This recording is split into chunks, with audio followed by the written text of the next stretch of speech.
Bom dia, meus amados. Hoje é sábado, dia 3 de maio de 2025. Vamos aqui trazer mais uma série de assuntos, porque nas últimas semanas houve bastante questionamento sobre temas abordados nos vídeos anteriores. Eu gosto de, antes de passar para temas novos, sempre deixar bem esclarecido todas as dúvidas que vocês que me acompanham aqui trazem, porque não é só passar esclarecimentos, informações e ignorar os resultados. Nós aqui nos importamos com as dúvidas e com os anseios de todos vocês que seguem este canal. Ultimamente temos recebido cada dia mais questionamentos, perguntas, e nem sempre é possível responder abaixo da questão, porque a resposta exige um tempo maior. Então trazemos, sim, e são assuntos que interessam a todos. E hoje nós vamos trabalhar um pouquinho sobre a lei do retorno. Num áudio anterior, e também em outras oportunidades, em alguns meses e anos passados, já dissemos que é preciso entender, compreender a lei do retorno, porque sem isso fica um espaço vazio muito grande entre a causa de um problema e a resposta que temos que dar, ou a solução deste problema. Essas lacunas, elas atrasam um pouco a nossa evolução e a nossa ascensão. Quando nós compreendemos a lei do retorno, fica mais fácil compreender aquilo que nós consideramos problemas, dificuldades, tarefas, mudanças que precisamos fazer a fim de atingir a frequência da nova Terra, pois agora estamos próximos do grande final de um ciclo longo que durou desde a existência da humanidade neste planeta Terra. É o momento mais precioso e mais importante desta humanidade.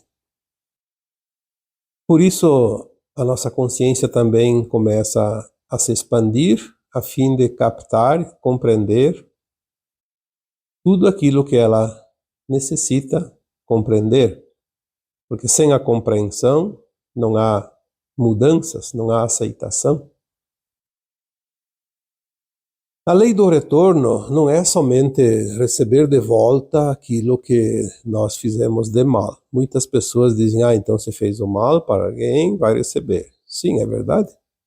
A lei do retorno traz tudo de volta para quem soltou alguma coisa, seja um pensamento, seja uma ação, seja uma reação, seja um sentimento, qualquer coisa, porque tudo é energia e tudo é energia em movimento. Quando nós enviamos algo para alguém, e não havendo a recepção deste alguém para este algo não acha o endereço e volta para aquele que enviou. É como uma carta que é enviada pelo correio. O carteiro não encontra ninguém naquele endereço, o endereço não bate, então a carta é devolvida ao remetente. Mas não é somente isso. Isso é redundância demais para ficar apenas nesta possibilidade. A lei do retorno tem muito mais abrangência do que se possa imaginar.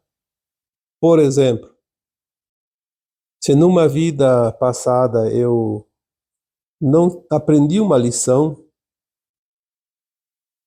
apareceu a oportunidade, ou mesmo nesta vida, Apareceu uma oportunidade e eu não aprendi a lição, perdi a oportunidade, por não ter interesse, por procurar a lei do menor esforço, os atalhos do caminho, como se diz. A lei do retorno possibilita que esta oportunidade retorne mais adiante, para que eu não perca a situação e possa fazer o ajuste necessário, o trabalho necessário, a evolução necessária. Muitas vezes, em vidas passadas, nós nos encontramos com certas situações ou com certas pessoas e não fizemos o dever de casa. Então, numa outra vida aparece a oportunidade para que possamos concluir aquela tarefa, aquela missão, aquele resgate, aquele aprendizado, enfim, para que possamos dar continuidade àquele aprendizado. É como numa escola. O aluno foi mal numa prova, num semestre, num bimestre. Na outra parte, se é um semestre, no segundo semestre, se é um bimestre, nos demais bimestres, se é uma prova, nas demais provas, ele tem possibilidade de melhorar a sua nota, o seu aprendizado. É sempre assim. A lei do retorno traz as possibilidades que perdemos em alguma oportunidade passada. Eu vou aqui até para responder uma outra questão, dar um exemplo bem claro, bem típico. Nós recebemos aqui na verdade é um questionamento. A pessoa que enviou essa mensagem disse que ela é psicóloga e trabalha no serviço de acolhimento familiar, que são aquelas criaturas, aquelas crianças principalmente que são maltratadas dentro de uma família, que são agredidas e que precisam ser trabalhadas. Então a psicologia vai lá ajudar a resolver essa situação para que as coisas se resolvam e sejam integradas de uma forma mais tranquila e segura à própria família. Enfim, mais ou menos isso para resumir, porque se nós não resumimos aqui, vamos falar o tempo todo. Aí diz assim que a preocupação é como conciliar essa situação com a espiritualidade, porque às vezes as leis dos homens não são propriamente alinhadas com as leis divinas. As leis dos homens são restritas àquilo que a humanidade conhece, que se determina através das leis existentes, mas as leis divinas, elas são abrangentes e elas não envolvem itens nem parágrafos. As leis divinas envolvem apenas amor, compreensão, consciências, aquilo que é ético, aquilo que não é ético, enfim, aquilo que vai causar danos futuros. Não são as mesmas leis. Obviamente, quem trabalha com isso e tem o entendimento das leis divinas se preocupa. Porque se nós temos aqui um poder, uma autoridade para resolver situações, não podemos esquecer que há uma lei maior e que se nós infringirmos essa lei, seremos responsabilizados mais adiante pelos nossos atos. Por isso eu achei muito importante trazer aqui essa orientação. É óbvio que às vezes as pessoas mandam no anonimato e é preciso respeitar o anonimato, não vou citar nomes, mas eu respondo aqui para essa psicóloga mais ou menos dentro daquilo que entendemos da espiritualidade e das leis divinas, porque nós temos algumas orientações nesse sentido.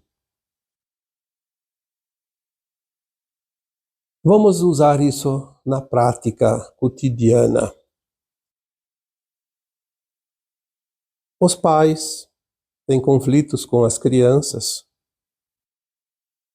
Aí não é somente o conselho tutelar, é também os órgãos públicos e esses profissionais da área, como os psicólogos, que trabalham no serviço de acolhimento familiar e acabam se envolvendo nessa situação, porque eles entendem que as crianças estão em situação de vulnerabilidade.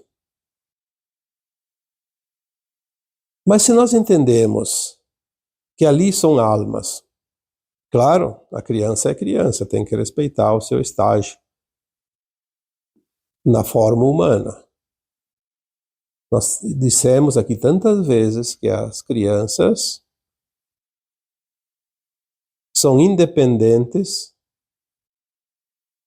dentro da lei divina, pelo seu livre-arbítrio, a partir dos 14 anos. Até os 14 anos ela ainda não é livre ou não tem a responsabilidade das suas escolhas. Ela ainda está aprendendo, porque é assim que funciona a reencarnação. Um reaprender. Por isso temos a primeira infância, a segunda infância, 7, 14 anos. A partir dos 14, a alma é responsável, sim. Ela tem o livre-arbítrio pleno. Embora a lei dos homens mude essas idades para dizer que ela é responsável ou não, que é maior ou menor de idade, isso não importa. Importa que na lei divina, aos 14 anos, a alma faz as suas escolhas com responsabilidade. Mas até os 14 anos é preciso sim que tenha. Por isso a família é o primeiro habitat desta alma que reencarna. Os pais são responsáveis, porque eles assumiram essa responsabilidade antes de encarnar. Todos combinaram a família. A família é uma combinação de um plano coletivo de almas. Como dizia o Chico Xavier, e eu gosto de repetir isso, na reencarnação ninguém era de endereço. Existe sim a negligência dos pais, que são os responsáveis. Em muitos casos há negligência. Isso tudo vai custar caro perante as leis divinas, independente se as leis dos homens são aplicadas ou não. Mas o que existe nestes casos, e aqui eu vou responder para esta psicóloga, um fato que é preciso compreender, e está dentro da lei do retorno. Quantas vezes nós falamos aqui? A família é um laboratório de almas, onde as arestas não aparadas no passado têm a oportunidade de serem aparadas agora. Pela lei do retorno, obviamente. Aquelas almas conflitantes de vidas passadas, os desafetos de vidas passadas, no além-túmulo entendem a vida porque vão para a quarta dimensão, as suas consciências estão acima da terceira dimensão, enquanto encarnadas, e lá a alma faz uma autoavaliação, reconhece as suas falhas, os seus erros, os seus acertos e faz um novo plano encarnatório para conseguir avançar na evolução desta alma. E muitas vezes os reencontros no plano astral, entre desafetos de vidas corpóreas, sentem a necessidade de se agrupar e trabalhar e refazer a sua história de uma forma mais harmoniosa. Lá todo mundo entende, todo mundo fica feliz e sabem da grande oportunidade que vão ter numa encarnação a seguir de corrigir os seus caminhos, as suas ações, harmonizar aquilo que foi desarmonizado. E como a lei divina é sábia, ela permite que as almas, ao reencarnar, esqueçam das vidas passadas, aquilo que nós chamamos do véu do esquecimento, para não interferir nas novas lições. Se não houvesse o véu do esquecimento, as almas encarnadas estariam sempre repetindo a mesma coisa. Não avançariam 1 metro na sua caminhada, Porque está tudo fácil, está tudo bem, só que não fazem nada de novo. E nós estamos aqui para co-criar constantemente. A cada vida, a cada encarnação, co-criamos e criamos um personagem novo, diferente, para experienciar tudo aquilo que essa escola de almas possa oferecer, dentro da dualidade das polaridades, dentro das provas e expiações, da cocriação na luz, na cocriação nas sombras. Porque é isso que as almas vieram aqui fazer. A lei do retorno permite esses reencontros. Reencontro de almas dentro de uma família. Depois que entendemos isso, podemos entender que há reencontros também fora das famílias, com vizinhos, dentro do trabalho, na escola, na igreja, em todos os lugares, dentro de um país, de uma comunidade, de um bairro, uma rua. Enfim, aqui vamos falar da família, depois cada um interpreta também no alargamento das possibilidades de acordo com a sua experiência, com o seu conhecimento. Normalmente, nesses reencontros em família,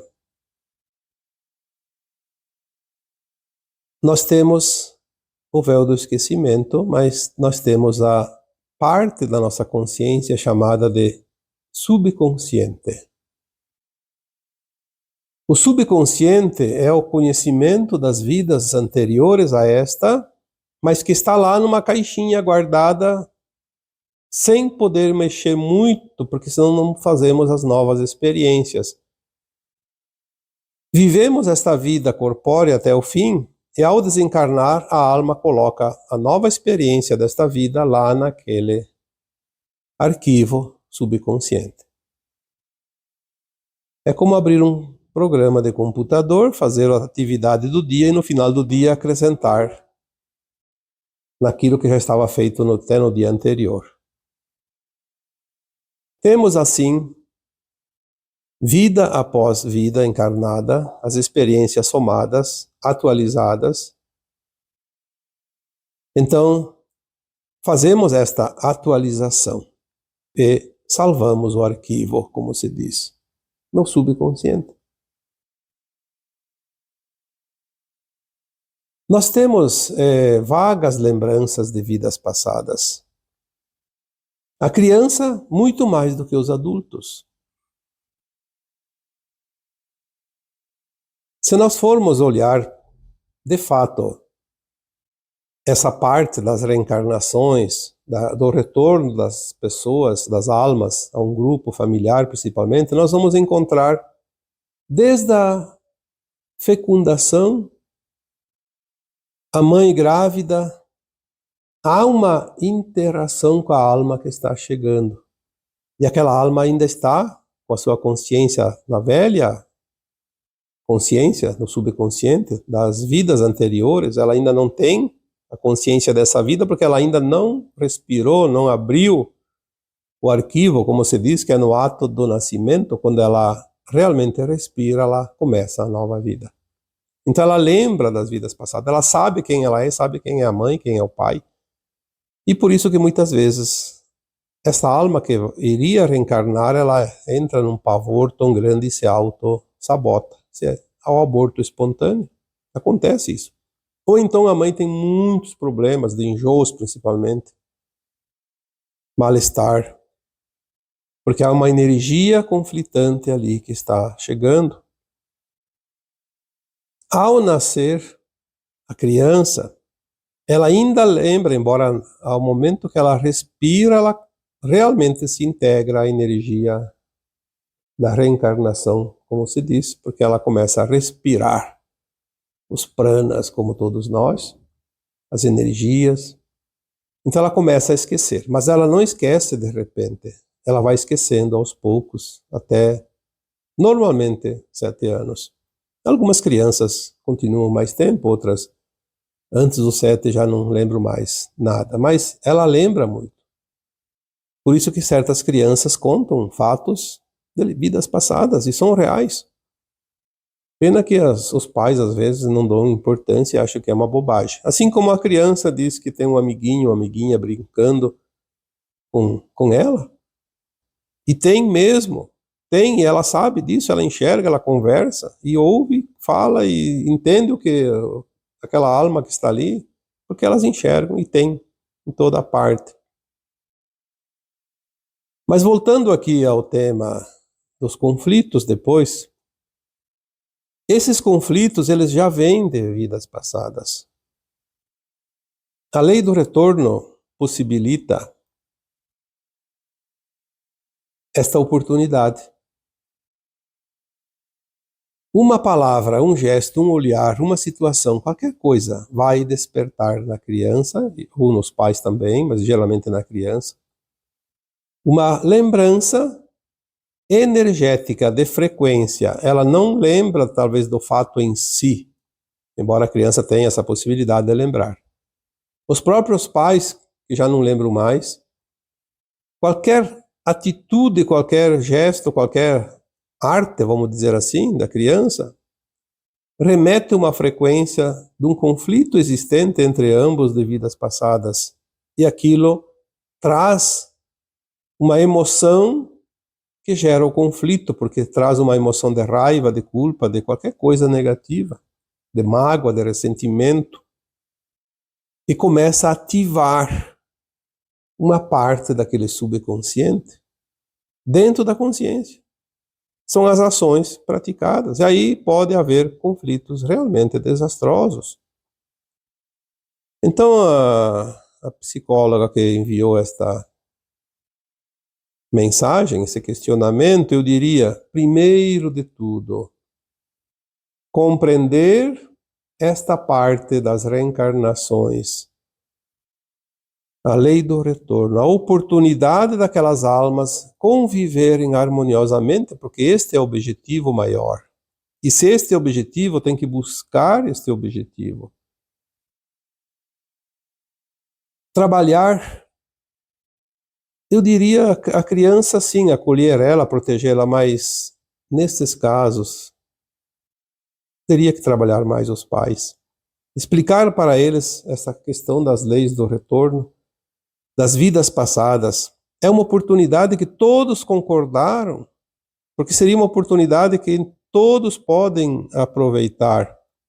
Porque trabalhar individualmente levaria muitas vidas e é preciso apressar, estamos no final do ciclo de provas e expiações. Talvez essa, para a maioria das almas encarnadas, já é a última encarnação nas provas e expiações aqui da Terra. Ou faz o dever de casa ou perde a chance de ir para a nova Terra. Explicar para as pessoas como funciona a vida. Inclusive para as crianças, porque as crianças entendem mais que os adultos.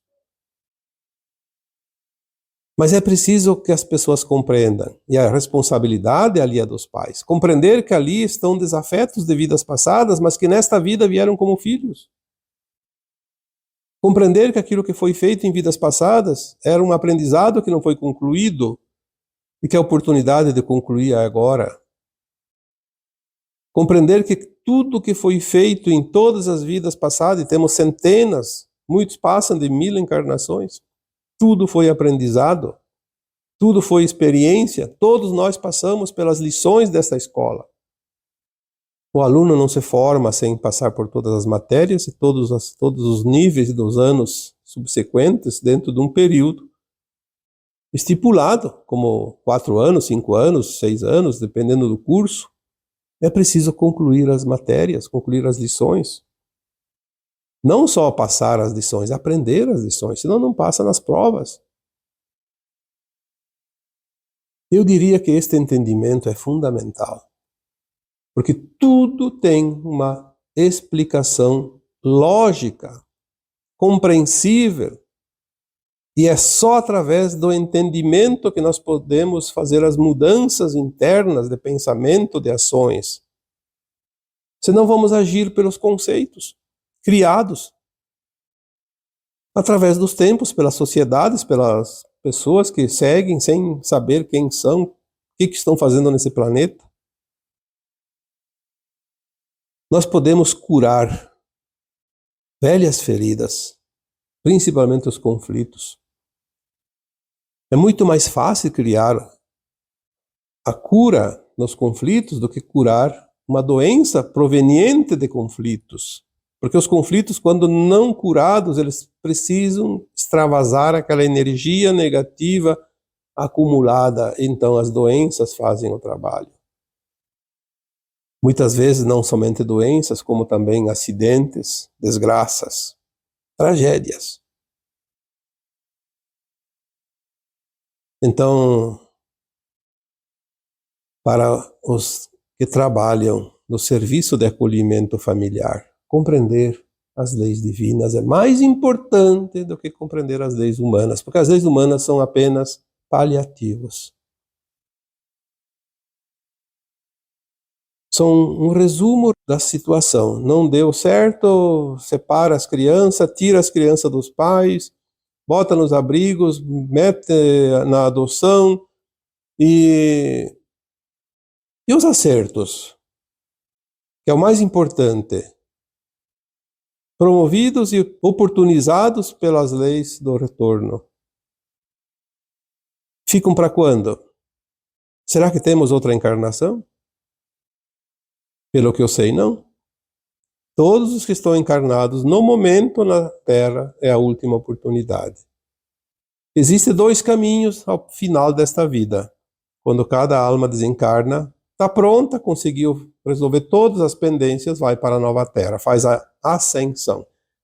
Não está pronta, não tem frequência, vai para um planeta ainda de provas e expiações, até concluir a evolução e atingir a frequência de um mundo mais elevado. Seria uma pena. Vamos pensar nas oportunidades. Há maneiras, e a única maneira é o esclarecimento. Não há forma. Eu não vou aceitar algo que eu não compreendo e nem você. Então não vamos cobrar dos outros também. Se eles não compreendem, vamos dar o entendimento a eles para que eles possam compreender, aceitar e soltar aquele problema. É muito mais simples e cria menos traumas. E não interferimos nas leis divinas. Porque uma lei humana que interfere na lei divina, ela vai não somente impedir que aquelas pessoas envolvidas tenham dificuldade de concluir o seu aprendizado nesta atual encarnação, mas nós seremos responsabilizados. Se eu interfiro no progresso de alguém, impeço ele de concluir o seu aprendizado e fazer a sua ascensão, eu vou ser responsabilizado. Porque eu não tenho o direito de interferir na lei divina. Aí as pessoas dizem, mas eu estou amparado pela lei dos homens. Sim, a lei dos homens pode te dar a liberdade, como pode também te tirar a liberdade em situações opostas, mas elas nem sempre fazem a justiça certa. Nós temos que saber que existe uma outra lei, muito acima, e esta sim é soberana. É claro que se nós fizermos as coisas com a intenção do bem, a responsabilidade é muito pequena, porque tudo está na intenção. Então eu não entendo nada das leis divinas, eu vou lá e tento conciliar para que a pessoa, para que a criança fique com a família, porque é lá que elas têm que estar. Elas fizeram esse plano de alma. Mas eu não entendo nada das leis divinas, então vou conciliar, não deu certo, então vem a lei dos homens e separa as crianças dos pais. Mas a intenção minha era ajudar, então eu não sou tão responsável como certas pessoas que não se preocupam. Parece que tem gente que não tem sangue, não tem emoção. Cumpriu a lei e está satisfeito. Mas e aquelas criaturas que sofrem? Fez algo para tentar diminuir o sofrimento? É preciso pensar nisso. Nós temos uma consciência, e essa consciência é a nossa própria alma.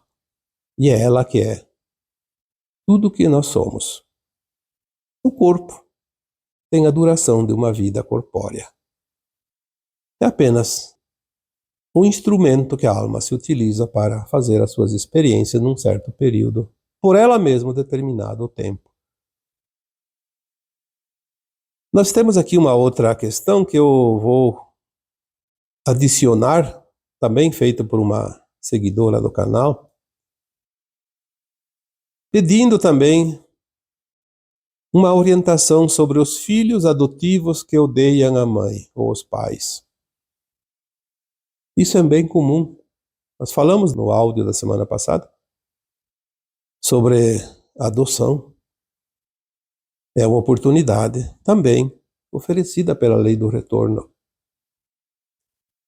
Quando os filhos odeiam a mãe, ou os pais, ou só o pai, ou mesmo quando eles não odeiam claramente, mas são muito rebeldes, eles têm dentro deles aquela lembrança, aquela memória, dentro do seu subconsciente, das vidas passadas. Nós falamos que os filhos adotivos, normalmente, não é sempre, existem exceções de regra, mas na maioria dos casos, os filhos adotivos são filhos nossos, os pais que adotam,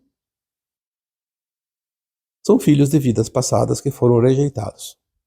Não importa a razão. Foram rejeitados.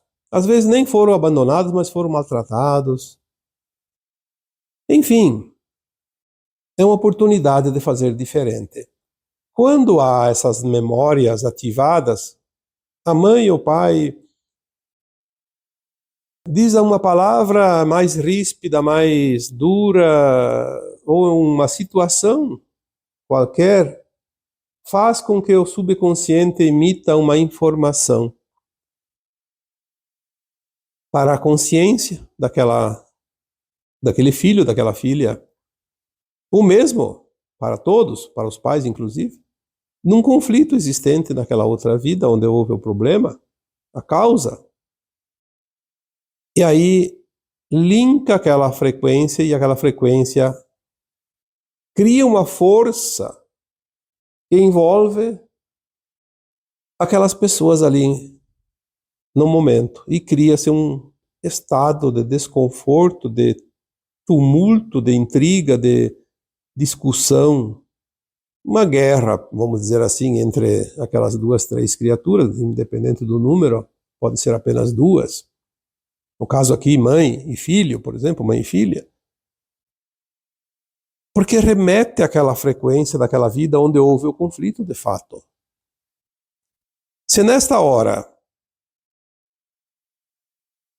uma das pessoas envolvidas, a criança às vezes não tem muito entendimento ainda, mas o adulto tem. Pelo menos o adulto devia pensar, sem falar nada. Está aqui uma alma que numa outra vida foi meu filho e eu, ou pode ter sido meu pai e eu seu filho também, conflitante, não importa, pode ser trocadas as posições. Esse conflito é de vidas passadas, agora não há motivo para isso. Quando nós temos essa consciência, nós desarmamos aquela armadilha de frequência que engatilhou o conflito da agora. Desarmar.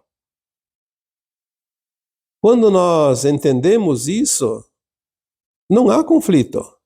Isso poderia dizer que em qualquer situação, inclusive pessoas que não têm nada a ver com adoção, com pais e filhos, pode ser irmãos, pode ser parentes, pode ser até pessoas estranhas. Quando há um conflito, quando há uma discussão, se uma pessoa, só uma delas, pensar, mas isso aqui é coisa de vidas passadas, essa situação não tem nada a ver, não há razão para tanta confusão, ela corta a frequência. É como furar um balão, esvazia. Por isso é preciso compreender. E se não há discussão, mas um filho adotivo simplesmente se rebela e não quer mais saber da família, não quer se aproximar, meu filho adotivo agora se afastou e não quer mais nem conversa comigo, me bloqueou nas redes sociais, no celular, não quer conversa, simplesmente me renegou a segundo plano. Então, você pode ter a mesma forma de ação, pensar, relembrar, organizar a mente, a consciência. Esse conflito vem de vidas passadas e nós estamos aqui para nos harmonizar. Se o outro não quer, não tem problema. Eu vou me harmonizar porque eu entendo, aceito. E aí também, então, enviar amor, luz. Não alimentar o ódio, não alimentar a mágoa, o ressentimento. Envia amor, o amor dilui tudo. Mas tem que ser um amor sincero. Fazer um esforçozinho, porque quando nós compreendemos as coisas, nós conseguimos harmonizar e sentir amor. Tu não vai sentir amor no momento de ódio e não compreendendo a situação. Pelo contrário, quer briga e quer alimentar e quer ir às vias de fato. Quer concluir aquela contenda. Uma queda de braço, ver quem é que ganha. Não, ninguém vai vencer se não é na luz e no amor. Então, sossega um pouquinho, relaxa, respira fundo, entenda o porquê daquilo, daquele conflito. Quando entendemos o conflito, encontramos também a solução harmoniosa. A lei do retorno possibilita essas vantagens enormes, porque nós não temos como ir lá no passado resolver um problema acontecido há centenas, milhares de anos. Mas a lei do retorno nos permite reviver situações, nós podemos corrigir o passado. Quando corrigimos o passado, transformamos o presente. Como se aquele passado não existisse mais, porque ele simplesmente harmonizou. Quando corrigimos o passado, além de transformar o presente, nós mudamos o futuro, porque daqui em diante as coisas melhoram, porque fica menos pendências, menos conflitos, menos problemas, menos tarefas. O futuro depende do agora, o passado depende do agora. O objetivo sempre é o equilíbrio, o meio termo, o caminho do meio. O mundo de dualidade, ele existe para que nós possamos encontrar o equilíbrio. É como uma balança. Bota uma pedra muito grande num lado, ela vai baixar. Aí bota uma outra pedra no outro lado, se botar maior, vai baixar do outro lado. Se botar um peso equivalente, vai harmonizar, vai equilibrar. Então nós sempre temos que achar o equilíbrio. Contrabalançar.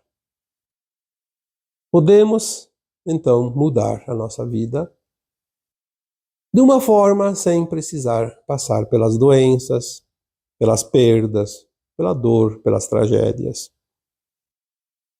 Somos o resultado de nós mesmos. Somos arquitetos da nossa vida. Somos o produto que construímos ao longo das sucessivas encarnações.